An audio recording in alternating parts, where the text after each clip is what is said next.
Phone calls, and now I'm going to do with these skis the best thing you can do with them. Carry them into the ski lodge, sit down, and have a cup of hot chocolate.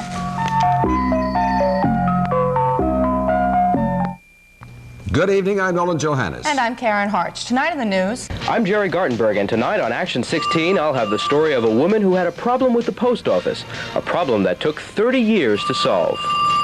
Those stories, plus Tom's weather word on an approaching winter storm. And Joe's Own with the youngest bear cubs ever photographed in the wilds. Newswatch 16 is next.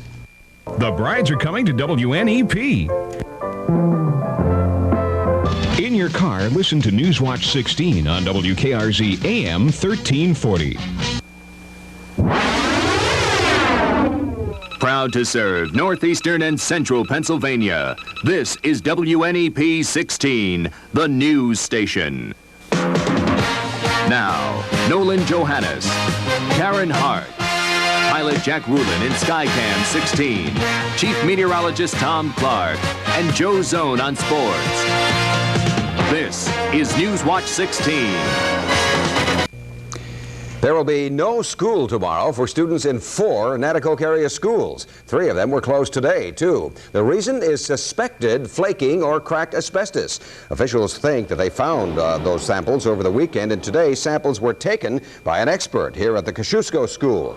Tomorrow, air samples will be taken to make sure the schools are safe. The schools affected by tomorrow's closings: Kosciuszko, Lincoln, and K.M. Smith Elementary, and Nanticoke Junior High. There will be school at Nanticoke Senior High.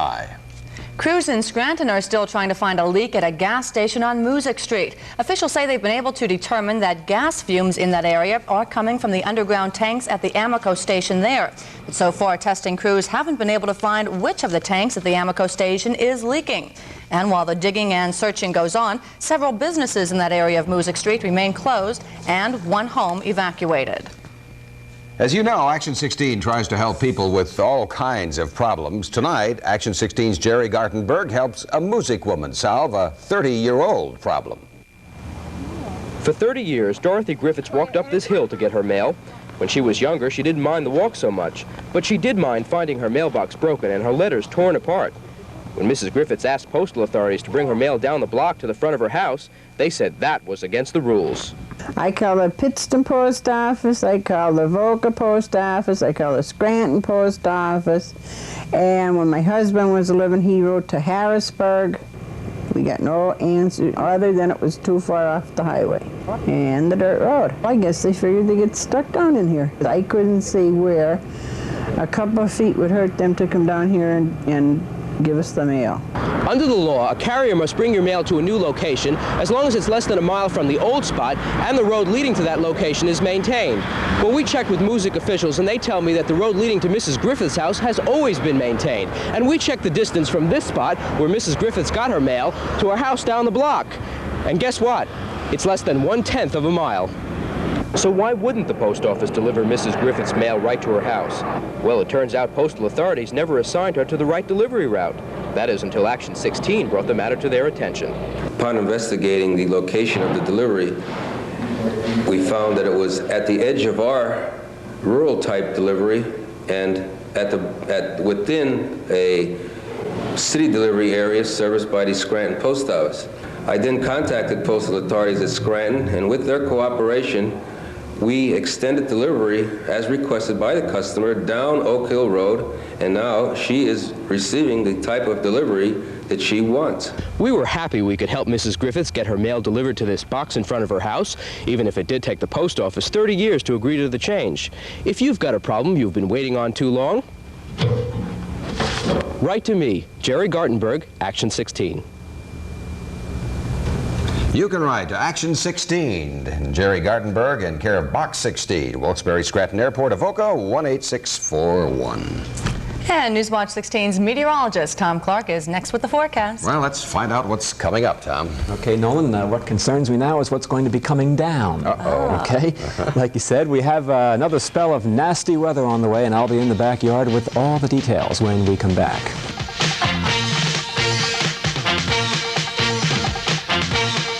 I'm Mike Stevens on the Pennsylvania Road for Newswatch 16, and I meet a lot of interesting people. A maker of some interesting gadgets. a very special group of bell ringers, a builder of some very fine furniture. Competitors in a rather unusual contest. Those are just some of the folks I've met so far. I hope you'll join me for a visit with some others on the Pennsylvania Road on Newswatch 16. Well, it was mighty cold out there last night. Let's find out if it's getting down there again tonight. How about it, Tom? Nolan and Karen, not as cold tonight as it was last night, so some relief in that department. I was at the State Street School in Larksville today, and the 4th and 5th graders want enough snow to close the school down for a couple days. And in just a moment, I'm going to talk about more snow coming in for Wednesday. The temperature now looks like this. We have mostly cloudy skies overhead, and the reading is at 17. The humidity is quite high. The winds are calm. The old barometer is rising at this hour. Today was 17, the current temperature. The low last night, 1 below 0 in this backyard. As you can see, just 1 degree shy of the all-time record for this date, 2 below, set back in 1977. That record high must have been nice, okay? At that scene there, that's a nice snow-covered shot in northeastern Pennsylvania. Now, speaking of cold temperatures, last night up in Sullivan County, the town of Lopez bottomed out at 28 below 0. Now, that's understandable when you consider that most of eastern Lopez County is over 2,000 feet, and that the town of Lopez sits in a mountain hollow, a deep valley. When on clear, calm nights, warm air is allowed to radiate into space out of the valley, and then the cold air drains in off the valley walls and collects right down there in the hollow. And Lopez has one of the deepest hollows in northeastern Pennsylvania at one of the highest elevations, and 28 below 0 up there last night. That is mighty cold. Here's the satellite view. The coldest temperature in the nation last night was up in Messina, New York, and the satellite view will show that right up there. There it is, that's Messina, and 31 below 0 last night, the coldest temperature in the nation. Now I'm talking about a storm coming in for Wednesday. It's going to be moving in from the southwestern part of the country. It's not even on the map yet. Weather systems racing across the country this week. It'll be coming down over Texas, and then it looks like it'll be coming up from the Gulf right up the old Appalachian Mountain Range up into Pennsylvania, and we should have snow falling here by daybreak Wednesday. Now, the forecast for tonight looks like this. It will be, well, some clouds overhead and some moonlight at times. The moon now in the waxing gibbous phase. Watch out for that. The low in Towanda, 10 degrees, 10 in Mayfield, 12 in Larksville. Just a few leftover flurries early this evening in the highest elevations. 11 Mahanoy City, Lewisburg, 13 the low tonight. Now, tomorrow, lots of gray once again, a mostly cloudy sky. There'll be some sunshine at times, however, but a dry day, okay? And a few degrees warmer than today. Readings getting up to near 30. Hazleton, 26, about 28 the high tomorrow in Dunmore. Here's your health watch on a Tuesday. The resistance to aches and pains will be average tomorrow, so that's not too bad. Partly cloudy tonight, mostly cloudy tomorrow. That snow coming in by Wednesday morning. Not sure on how much yet. There may even be a changeover to sleet and freezing rain during the day on Wednesday as temperatures get close to 30. Some light snow likely on Thursday as well. We'll have more on Wednesday's weather situation tonight at 11. You'll be keeping an eye on it for us. I sure will. Okay, thank you, Tom. We'll check in with you. And sports is next with Joe Zone. Tonight, Joe has the Super 16 and a very special wildlife watch. Stay with us. This is the moment. Brides, don't forget to register for WNEP's Big Bridal Fair. Time's running out for the most extravagant bridal fair around.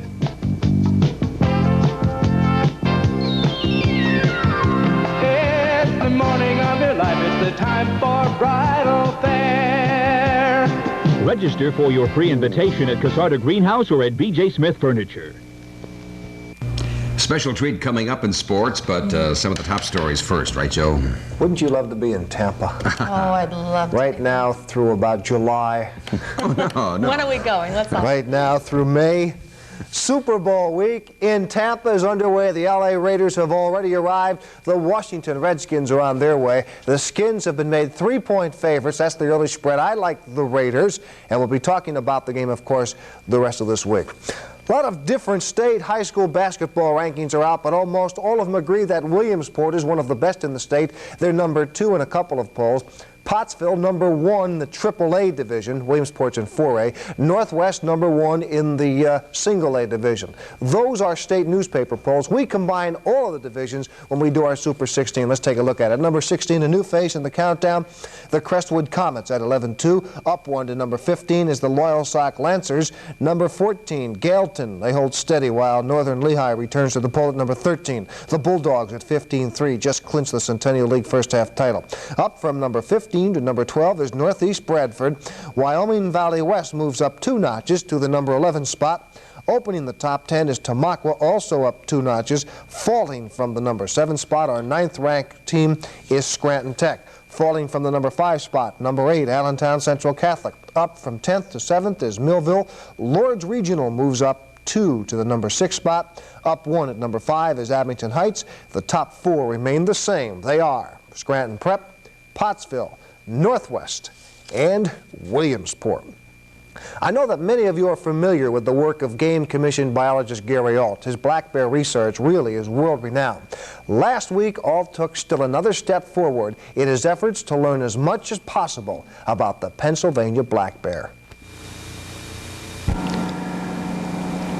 That bear cub is 1 day old, and according to Alt, no one's ever photographed or examined cubs this young.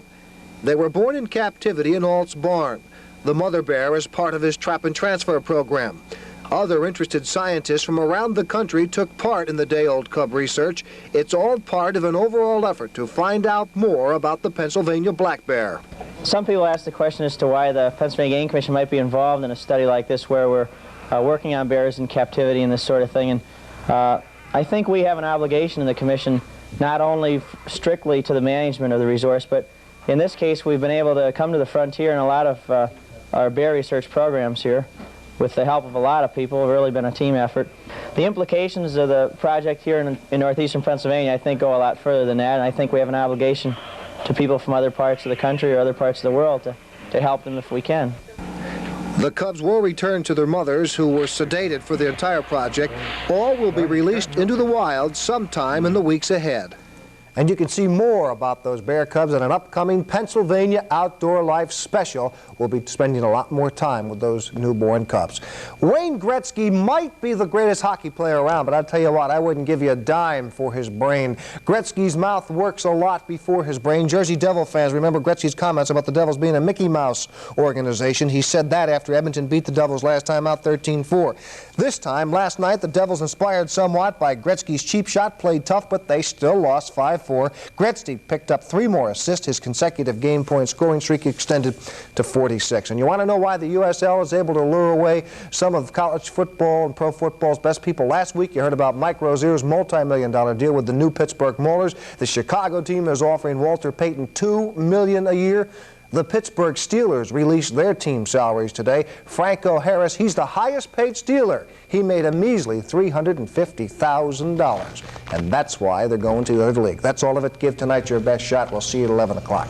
A measly $350. Yes. Oh, the poor thing. And in Pittsburgh to live on that. Oh, yeah. That's low for the average, though, isn't it, for the NFL team? That's the highest paid player in Pittsburgh. They're not making much more than that. Okay, Joe. Thank you. We'll see you in the update. Too. Newswatch 16 continues in a moment. We'll have some thoughts on tonight's top story. Everything from whitewater to black powder to beavers, biking, and bows. From copperheads to whitetails to casting, calling, and crows. You'll see stalking fish, fixing poles, rainbow trout, and snowy owls, setting traps, drilling holes, earthworms, and waterfowls. Whether you're a fan of the Eagles, Browns, Bears, or Giants, or of Joe and Stan and the Mountain Man, or some Tom Duck, or Harry, watch hiking, frying, riding, tying, skiing, and flying on Pennsylvania Outdoor Life, Saturday at 7. And that's Newswatch 16 for this Monday. Tonight on the update, Newswatch 16's Mark Davis will tell us what drug and alcohol abuse officials say must be done to help prevent alcohol-related deaths among teenagers. ABC's World News Tonight is next. Enjoy your evening.